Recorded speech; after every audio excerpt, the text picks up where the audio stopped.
Hello friends, આજે આપણે બનાવીશું રીંગણાનો ઓળો. તો એ માટે આપણે સૌપ્રથમ તેલ ગરમ કરવા માટે રાખી દઈશું. તેલ ગરમ થયા પછી એમાં આપણે સ્વાદ અનુસાર હળદર નાખીશું, ધાણા જીરું એડ કરીશું.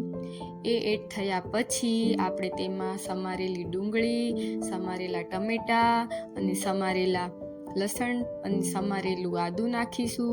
તમે લસણની જગ્યાએ લસણવાળી ચટણી બી નાખી શકો. મેં અહીંયા લસણવાળી ચટણી યુઝ કરેલી છે, તો મેં લસણ નાખ્યું નથી.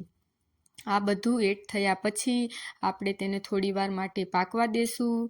પરંતુ મને લાગે ને ત્યાં સુધી ખેતરમાં ચૂલા ઉપર બનાવેલો ઓળો છે ને તે વધારે ટેસ્ટી હોય છે ગેસ ઉપર બનાવેલા ઓળા કરતાં. તમારું શું માનવું છે તે મને જરૂર કહેજો. હવે આપણે તેમાં સ્વાદ અનુસાર થોડું નમક નાખીશું, પછી ફરી એને થોડી વાર માટે પકાવવા દેશું. હવે આપણે જે શેકેલા રીંગણાની જે પેસ્ટ છે તે તેમાં આપણે એડ કરી દેશું. અને હવે આપણો મસાલો ઓલરેડી પાકી જ ગયો છે, તો આપણે વધારે તેને પકાવવાની જરૂર નથી.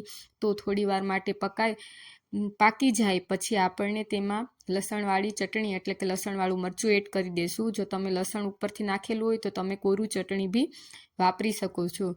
આ એડ થયા પછી હવે થોડી વાર 5 મિનિટ માટે રાખી અને પછી આપણે એમાં ધાણા એડ કરી દેશું.